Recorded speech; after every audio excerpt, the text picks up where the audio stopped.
ujian sosum. Nah, coba kita lihat di ilmu hukum. Jadi di ilmu hukum ini jenjangnya S1. Coba kita lihat. Nah, di sini daya tampungnya ada 93. Jadi syaratnya itu SMA jurusan atau program keahlian itu dari IPA, SMA IPS, SMA Bahasa, MA IPA, MA IPS, dan MA Bahasa. Jadi selain daripada jurusan yang disediakan di sini, maka kalian tidak bisa mengikuti atau mengambil jurusan ilmu hukum di Universitas Pajajaran tersebut. Misalkan kalian dari SMK, berarti otomatis kalian sudah tidak bisa mengikuti SNMPTN di Universitas Pajajaran ini. Hai, hello viewers, welcome back my YouTube channel. Kembali lagi di Bang Jack Channel. Sudah lama rasanya kita tidak membahas seputar dunia perkuliahan. So, di video kali ini kita akan ngebahas seputar dunia perkuliahan, yaitu mengenai SNMPTN.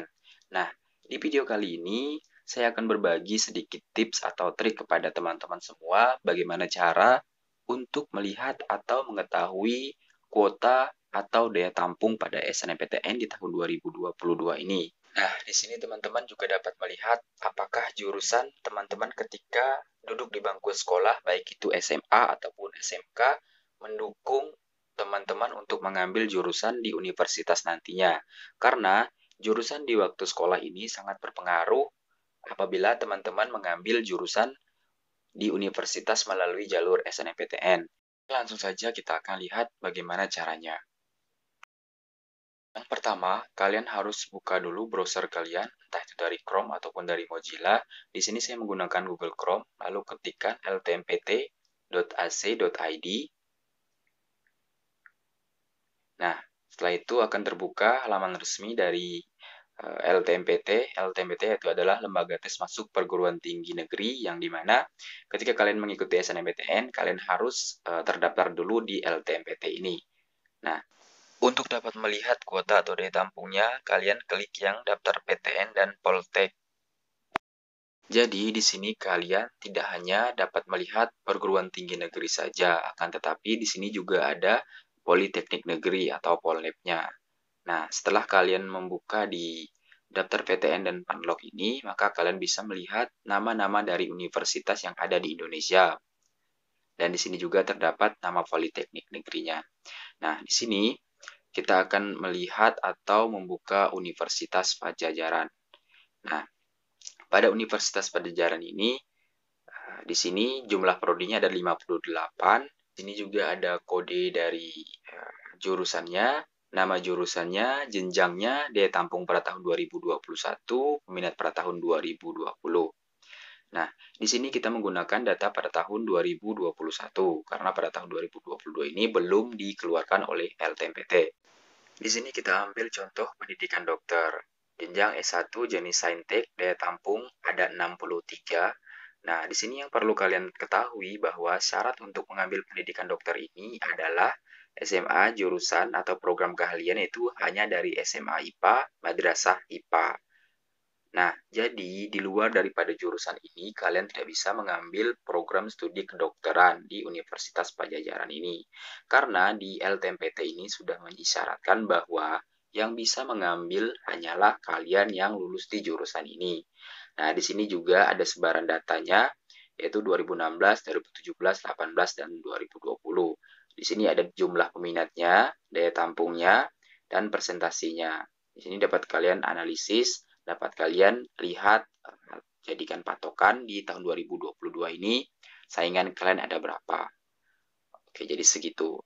Nah, contoh kita akan ke prodi sosumnya, kelompok ujian sosum. Nah, coba kita lihat di ilmu hukum.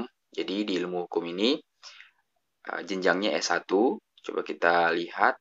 Nah, di sini daya tampungnya ada 93.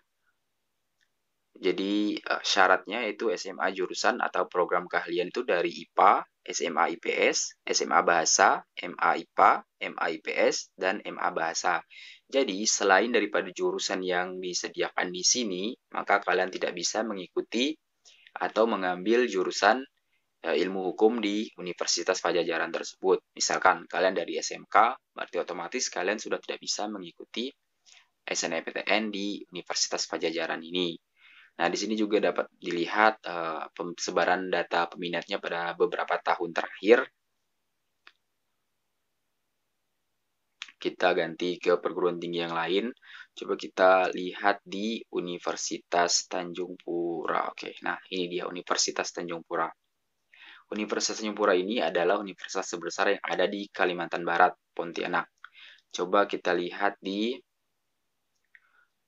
kita ambil contohnya di ini. Teknik arsitektur. Teknik arsitektur itu seharusnya di Saintek ya, di IPA. Nilai tampungnya 12. Ini ada 12 daya tampungnya. Terus syarat yang bisa mengikuti atau mengambil SNMPTN di jurusan ini yaitu adalah kalian yang dari IPA, dari SMA IPA maksudnya, dan dari madrasah aliyah IPA atau SMA. Nah, di sini juga ada SMK jurusan atau program keahlian yang bisa mengikuti atau mengambil SNMPTN di jurusan ini yaitu adalah teknologi konstruksi dan properti, teknik grafika, seni rupa, desain, dan produk kreatif. Nah, jadi di luar daripada jurusan yang disyaratkan di sini, kalian tidak bisa mengambil jurusan ini, yaitu jurusan yang ada di Universitas Tanjung Pura ini, jurusan teknik arsitektur. Kita lihat ke soshumnya. Nah, contoh soshum kita ambil ilmu hukum. Nah, ilmu hukum ini pada 2021 kuotanya sebesar 96 orang dengan syaratnya SMA, jurusan atau program keahlian yaitu dari SMA, MA IPA, MA IPS, MA Bahasa, SMA IPA, SMA IPS, dan SMA Bahasa. Nah, dari kalian yang jurusan SMK ataupun di SMK pada masa sekolahnya, kalian juga bisa mengambil ilmu hukum di Universitas Tanjung Pura ini, yaitu baik kalian dari jurusan farmasi, pekerjaan sosial, agribisnis tanaman, agribisnis ternak, kesehatan hewan, dan masih banyak jurusan dari SMK yang lainnya. Jadi sebelum kalian mengambil atau mengikuti SNMPTN di suatu universitas dengan jurusan tertentu, kalian harus melihat dulu syarat yang ditentukan oleh jurusan yang ada di universitas tersebut. Nah, sekarang kita ke Universitas Gadjah Mada. Nah, kita lihat di soshumnya, kita akan ambil di ilmu hukum juga. Nah, di ilmu hukum Universitas Gadjah Mada. Nah, di sini jenjangnya S1, daya tampungnya yaitu 83 orang. Syarat yang bisa mengikutinya yaitu adalah SMA IPA, SMA IPS, SMA Bahasa, MA IPA, MA IPS, MA Bahasa. Dan dari jurusan SMK atau kejuruan yaitu logistik, bisnis dan pemasaran, manajemen, perkantoran, akuntansi, dan keuangan. Jadi selain daripada yang diisyaratkan di sini, kalian tidak bisa mengikutinya. Jika kalian memaksakan diri, otomatis kalian akan dinyatakan tidak lolos di program studi yang kalian ambil ini. Walaupun nilai kalian dikatakan bagus dan masih banyak prestasi kalian yang masih banyak prestasi penunjang lainnya, ketika kalian di luar dari syarat yang ketentuan sudah ditetapkan, maka kalian tidak bisa dinyatakan lulus pada jurusan ini. Nah, di sini juga ada sebaran data peminatnya pada tahun 2016 sampai tahun 2020. Nah, jika kalian di tahun 2022 ini sudah buka, maka dia akan dari 2017 sampai ke 2021. Jadi kalian bisa menganalisis, kalian bisa dapat memperkirakan peluang kalian lolos itu ada berapa. Nah, di sini kita akan lihat lagi di program Sainteknya. Kita akan buka di biologi. Mana biologi? Biologi.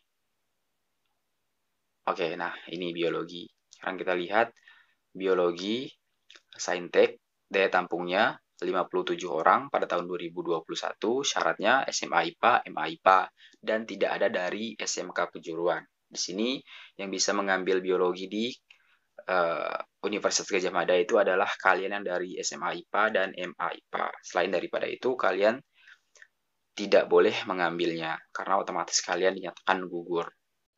Selanjutnya kita akan lihat di teknologi rekayasa elektro yang ada di Universitas Gadjah Mada. Di sini daya tampungnya cuma 12 orang, jenjangnya D4. Nah, di sini syaratnya dari SMA IPA, MA IPA, SMK jurusan itu ada beberapa, kalian bisa lihat sendiri. Nah, jadi kesimpulannya, jika kalian ingin mengambil program studi yang ada di universitas tertentu, kalian harus lihat dulu syarat yang bisa mengikuti atau mengambil program studi tersebut adalah kalian dari SMA kah?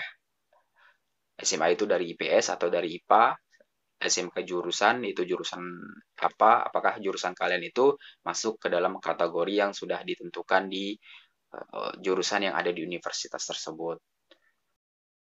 Mungkin sekian penjelasan yang dapat saya sampaikan. Semoga informasi ini bermanfaat untuk teman-teman semuanya. Saya doakan semoga teman-teman bisa lolos di SNMPTN tahun 2022 ini di jurusan yang kalian inginkan dan di universitas impian kalian. See you next video.